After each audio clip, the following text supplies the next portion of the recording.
I'm going to go to my perspective view. I'm going to scale it outwards. Actually, I'm going to go back to my front view, scale it that way. And also, I think it will help if we scale it that way as well. So basically, we did not move it, but scale it. Now we want to extrude. Okay, go to front, and this time pull it out. Like that. And again, we want to extrude, but not move it. And only scale it. So what I want to do now, actually you don't even need to scale this down again, because I think that looks fine. I just wanna undo my extrude. There we go. I just want to move this up again. There we go. That looks fine. Cool. So basically right now we have this, which doesn't look too bad, and if we render this, this is how it looks like, and it doesn't look that bad. So what we want to do is to create the handle. What I want to do is I want to start this with a cylinder, but because if there are two ways. You can just make it in the front viewport and then rotate it like that, like so.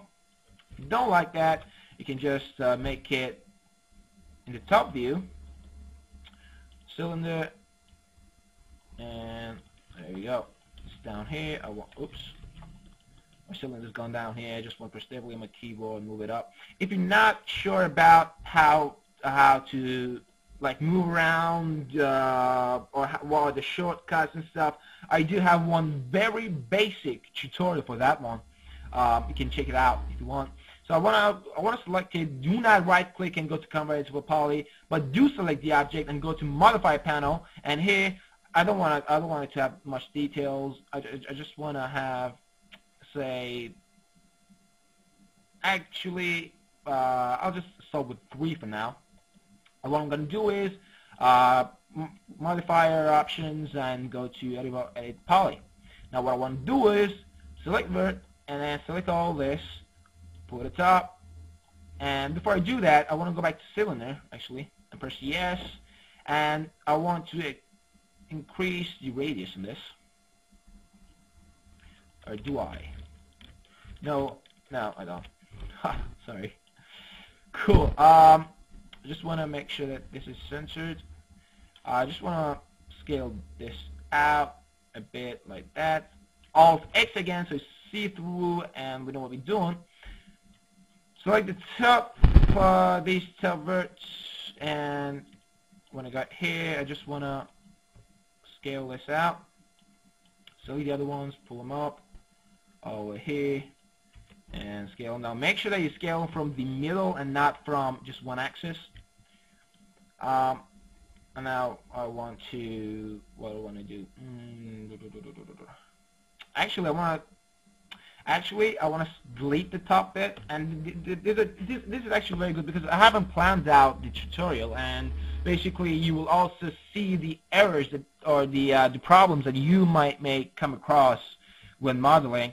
So this is kind of pretty good actually. So I'm just going to select the polygons that I don't need, hit delete, select this little curve like option thing called border, and then select the top bit, and then zoom into it, and this is how it looks like. What I'm going to do is hit cap here because I don't have a polygon here yet, but when I do press cap, there we go. Now I have a polygon on this. Now I can select it. Now that I've got a polygon, I want to select it. I want to go to extrude.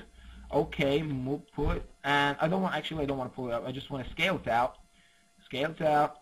Extrude. Okay, pull it up, and if you want, you can just do this one more time, but not much actually. Extrude, and again pull it up, and this is how it looks like. Okay, I just want to press both of my objects, press Alt X so I can basically see how they look like, and this is how they look like at the moment. And if we render them, this is what we can get. Now what we can do is just make it look just a bit better. What we can do is go to the edge mode, select one edge, and then go to loop. Now when we've done that, as you can see, I selected the edges that are basically kind of connected to this, which is nice. Now what I want to do, go to front and then use the chamfer option. Well, you don't really need to go to the settings, just click chamfer and drag it out. Not too much, only a bit, like that. It should basically just give it a better look. I'm just saying. You don't have to do this, but and then obviously at the bottom we need this to be sharp. Select the whole thing and scale them all down so it's got a sharp kind of looking thing. So it looks like that. And as I said, this sword right now has quite a lot of polygons in it. If you're making this for a game, make sure you keep the polygons down. Cool. Now what I want to do is just check the texture a bit, just to show you how it might look like. I'll just kind of make it look better. I just want to say that, say color, just give it a bit more color and something like that. And also go to maps, reflection, and you don't need to learn this right now, but it might be kind of advanced for you if you're not very comfy with 3ds Max at the moment.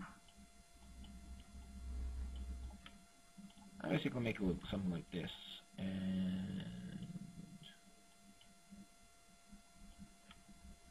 give it a bit of shininess, stuff like that.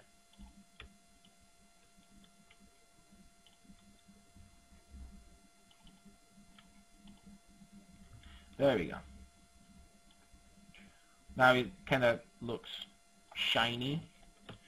If you actually do want to know how I made the texture, it's not hard. I can just do a little tutorial for you. Just let me know if you need to know how to, if you actually want to know how to do this. And I'm gonna just apply the same texture to this upper part of. There we go. Oops. Actually, in order to do that, I need to convert this to a poly and drag and drop. Good stuff. So now I haven't textured the middle part.